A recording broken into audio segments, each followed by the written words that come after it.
Shalom, selamat tahun baru bagi Bapak Ibu sekalian. Kita bersyukur di minggu yang kedua ini, di dalam renungan hidup dalam iman, kita akan merenungkan satu bagian firman Tuhan, tulisan dari Rasul Paulus kepada jemaat di Efesus. Di dalam Efesus pasalnya yang keempat, beberapa ayat saya akan bacakan bagi setiap kita. Di ayatnya yang ke-17 dikatakan seperti ini. Sebab itu kukatakan dan kutegaskan ini kepada kamu di dalam Tuhan.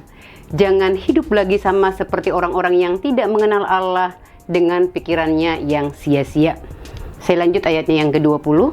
Tetapi kamu bukan demikian. Kamu telah belajar mengenal Kristus. Karena kamu telah mendengar tentang Dia dan menerima pengajaran di dalam Dia, menurut kebenaran yang nyata dalam Yesus, yaitu bahwa kamu berhubung dengan kehidupan kamu yang dahulu, harus menanggalkan manusia lama yang menemui kebinasaannya oleh nafsunya yang menyesatkan, supaya kamu dibaharui di dalam roh dan pikiranmu.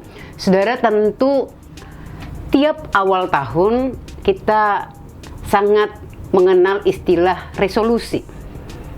Setiap akhir tahun memasuki awal tahun, kita membuat banyak list apa yang menjadi resolusi kita di tahun yang baru.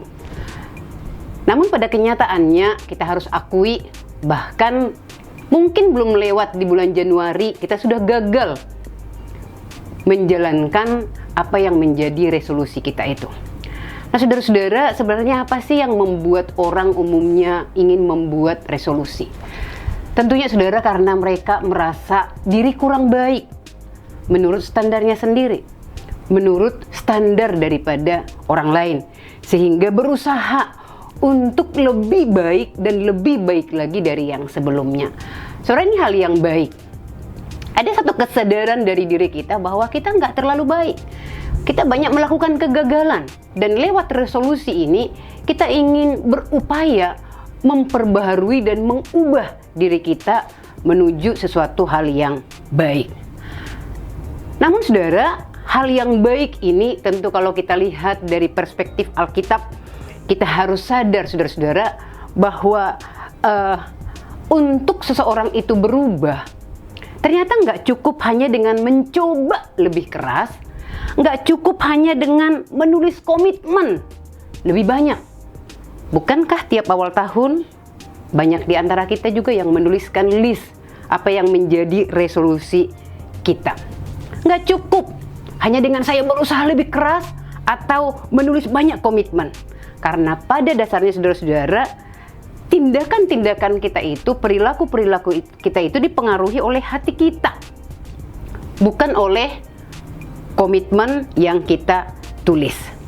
Nah, maka dalam bagian firman Tuhan ini saudara, ketika Paulus mengingatkan kepada jemaat di Efesus, ya, kamu yang sudah mengenal Kristus, dia nggak bilang bahwa kamu pasti akan bisa berubah dan dibaharui sendiri. Tapi di dalam Efesus pasal yang keempat ini ada penekanan yang sering kali terabaikan oleh kita, yaitu apa? Mengandalkan anugerah dan kekuatan Tuhan. Kita harus sadar bahwa mengubah diri kita, bahkan juga untuk kita konsisten dan komitmen melakukan semua resolusi itu, nggak cukup dengan kita mencoba, tapi sungguh-sungguh mengandalkan Tuhan, Roh Kudus yang bekerja di dalam diri kita sehingga memampukan kita untuk bisa menjalani setiap resolusi yang ada. Maka saudara, tahun 2025 ini mungkin sudah ada beberapa resolusi yang sudah saudara tulis. Saudara, dengan kekuatan saudara sendiri, saudara nggak akan mampu. Andalkanlah Tuhan.